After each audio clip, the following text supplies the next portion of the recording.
Bear here with If That's the Case, and I'm going to do what is personally for me a bittersweet review on a Thermaltake Core X5.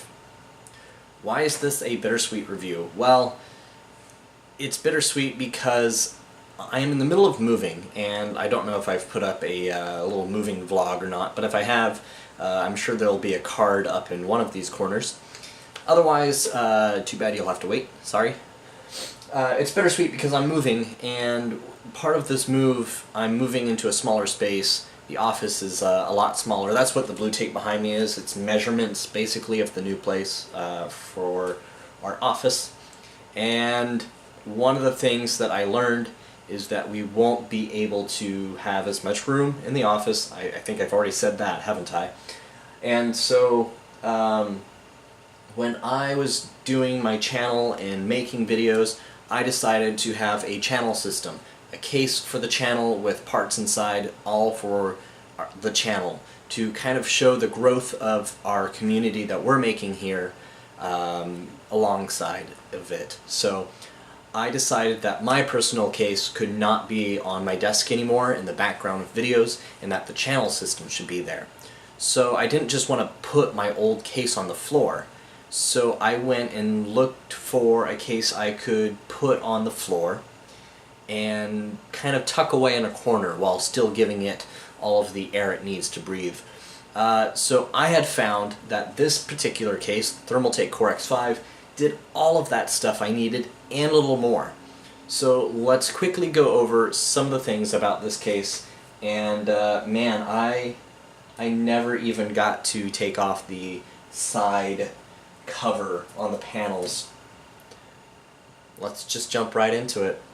So the first thing about this case that you might notice is that it has tempered glass, and not only is there tempered glass on this side, but there is tempered glass on the other side. I'm not sure how well you can see that. So with tempered glass on both sides, I thought that was pretty cool. I'll be able to see my case no matter what side of my desk I decide to put this on.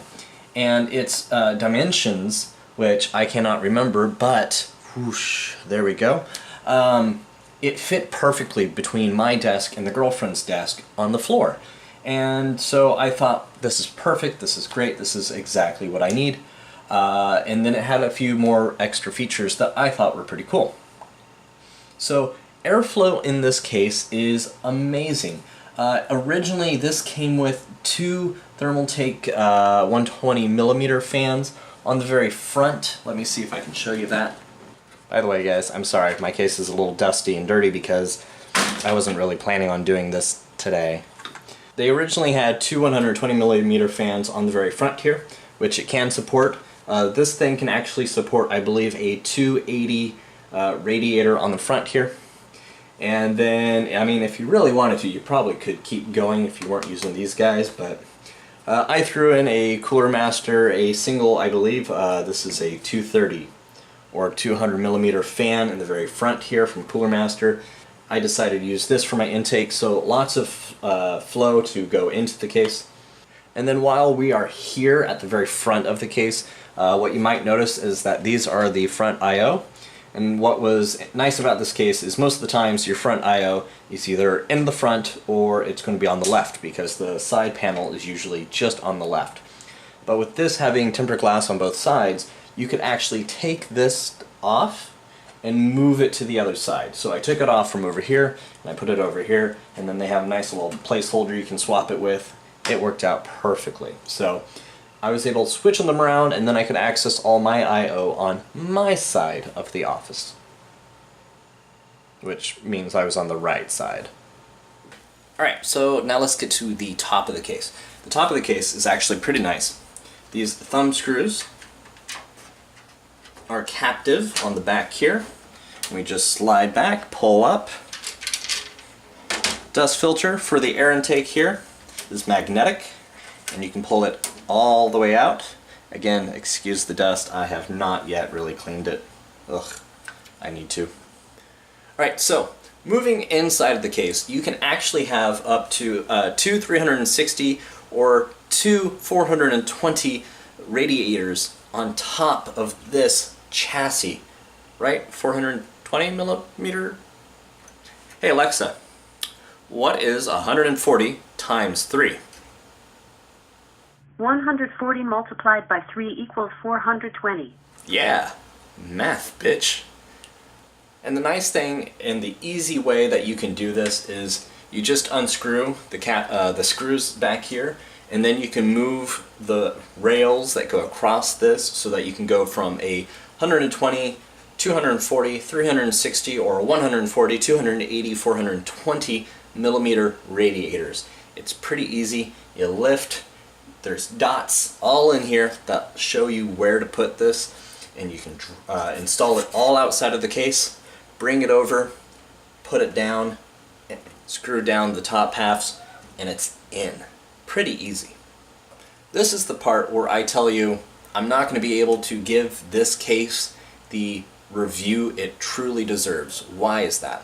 Well, I don't have all of the components to really fill this case up with as much possible stuff to show you just how much you can cram in here. Moving into where there's more real estate, by the way, is easy. You take off a side panel, 2 screws on the back here, and there's more. There's more space for radiators to be mounted in here. And behind this, there's 4 screws that hold this into place, and you can move this on the rail as well. Just like the top part. I'm not dropping stuff, I'm not Linus. So you can mount your radiator to this as well, and the nice thing is it just goes in, and then you can put it on the rail and install it wherever you want, this side or the other side. Pretty nice, pretty easy. So somewhere inside of this rat's nest is hard drives. 2 of them actually. So these are 2 3.5-inch hard disk drives. And the nice thing is, you're not just limited to 2. It actually allows you to have up to 4 of them in here at once without having to buy an additional module like this from the Thermaltake store. And these are super easy to install into the case as well. So what you can actually do is you can line these up right on top of each other, and then you can just put the thumb screw on the outside and screw in. So it's pretty good. You can put it both on its side like this, or you can put it up and down in here as well. So the modular part of this system just makes it so that there's really nothing in here that you can't do that I can see. In this particular case, I mean, like I said, I do not have all the components I wish I had in order to fill this, to give you a full review. There is still so much space right here. So much space that could have been filled, and I haven't gotten the ability to do it. Under these bits of cables, what you might be able to see is that there are more thumb screws here and here and on the other side as well. And what these thumb screws are, this is your motherboard stand. So you can take this out, install your motherboard on it, and then put it into the system. It was really nice when I was working on this not to have to remove all the top bars and work inside of it. I think this was a really nice feature that they had included in this case, which made it even easier to work in. Moving to the very back of the system, there's 8 PCIe covers here, which gets your entire ATX board. You also have a 120mm fan currently in here. You can move it up or down a little bit depending upon the component spacing inside, as well as you could have up to 140. So another part of this system being modular is that I currently have my PSU over here. If you really wanted, you could put your PSU over here. Or if you really wanted, you could have 2 PSUs in here.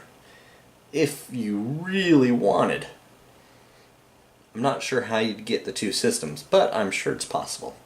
So this is one part of the system in which I'm not really quite ready to share with you guys yet, but here we are, and I'm going to share it anyways.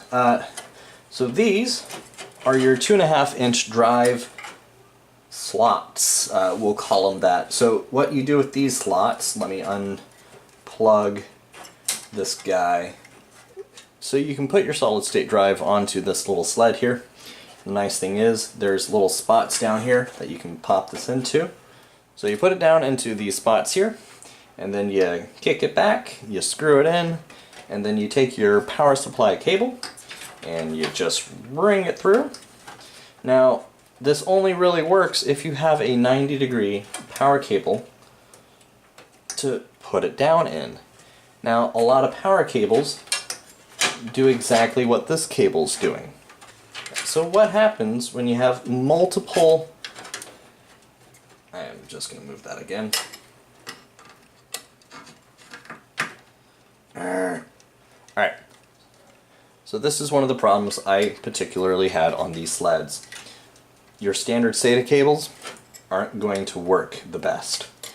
I can't put this guy in from this side because the plastic cover goes too far. So I had to plug it in front of it, and even then I'm bending it and I don't like that. And then for the PSU cable, it looks something a little like this, which is ridiculous, and I didn't like this. The other way to do it, I mean, because I do not recommend doing it this way, I just threw them down here.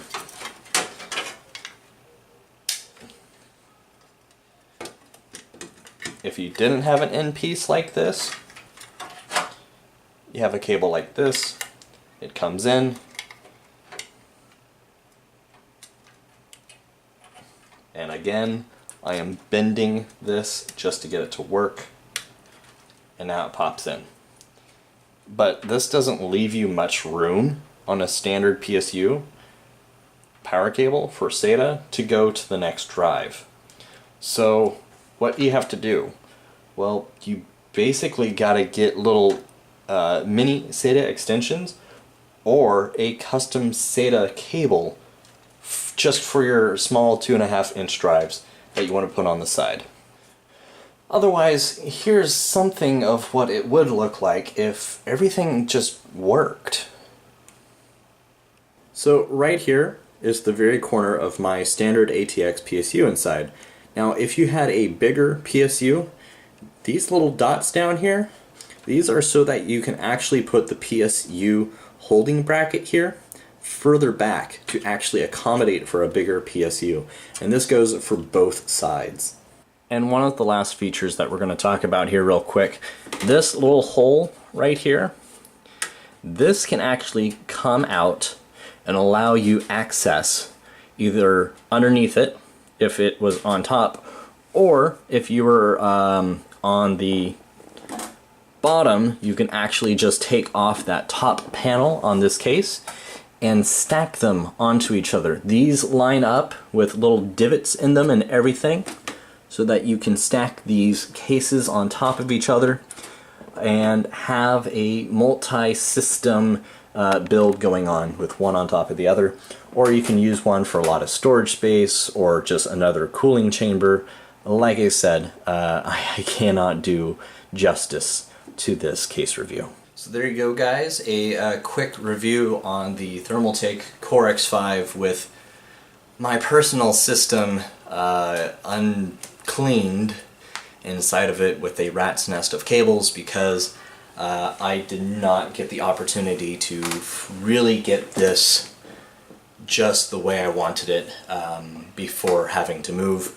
And so what you'll probably see, though, in 2 weeks' time from this particular video will be the new chassis in which I'm putting it in. So feel free to subscribe if you want to see that one if you're not already. That way you can be notified when the next review comes out. Let me know your thoughts, comments, opinions, feelings on this particular case and or this particular review. I will see you guys in the next one.